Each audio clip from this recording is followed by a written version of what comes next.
I'm Shira Kramer.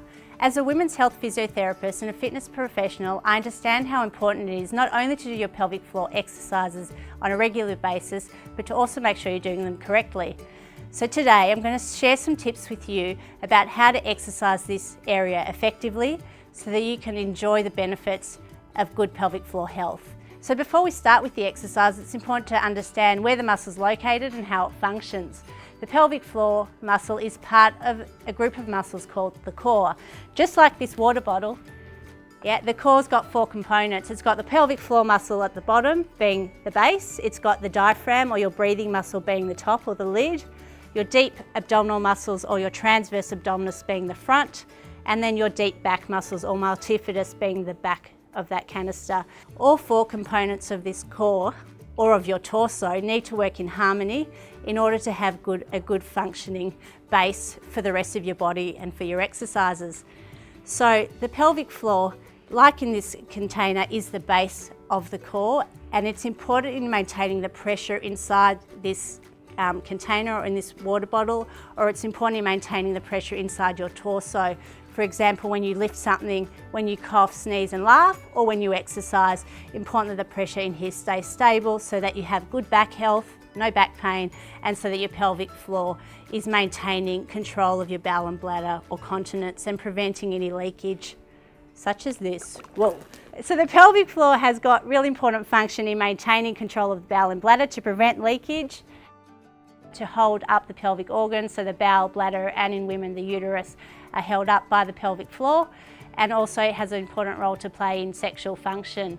So where's this muscle located? It's located within your pelvic cavity. It attaches at the front to the pubic bone, to the back to your tailbone or coccyx, and then to each side on your sit bone. So it slings like a hammock from front to back and side to side.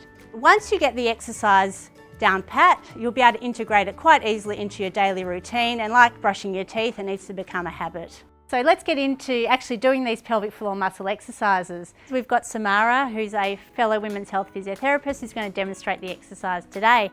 We're going to do them sitting on a fit ball. You can sit on a chair as well at home. So step one is finding your correct posture. So let's find nice tall posture, Samara. I'll get you to lengthen from the crown of your head, relax your shoulders, relax your legs and toes, and just have elongated spine, making sure that you've got the natural curve in your lower back, so your neutral spine. Excellent.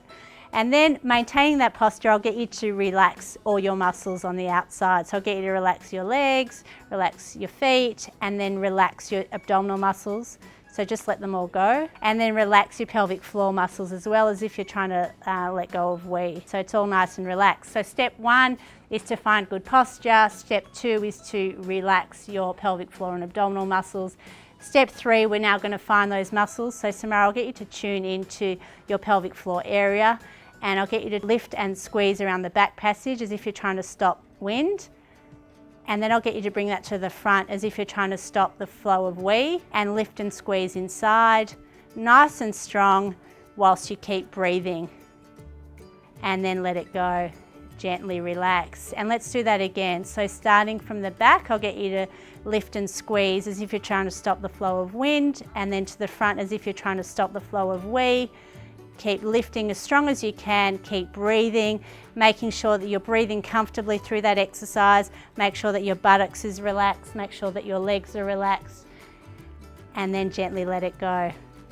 Excellent. So it's important that your outside muscles are nice and relaxed when you do this. You shouldn't feel anything working on the outside. It's all internal, and making sure, as we saw, that the diaphragm is part of the core, that you need to keep breathing through the exercise. It's really important that when you're practicing these exercises between each lift, that you have a good rest time between. So the muscle does fatigue. It's important to rest for a few seconds before you do the next repetition. We're looking at doing one set being about 8 to 10 repetitions, starting off with only just a couple of seconds, maybe start 2 to 3 seconds, and over time slowly build up to 10 seconds, and repeating that about 3 times a day, but checking in with your women's health physiotherapist for more specific advice about technique correction to see if the exercise is appropriate for you, and to see how many to do and how long to hold them for. So for more information, visit the Pelvic Floor First website for information about good bladder and bowel health, pelvic floor safe exercises, and then if needed, direction of where to seek help. Thanks for joining us today, and hopefully from the information given, you'll be able to lift, laugh and exercise with confidence.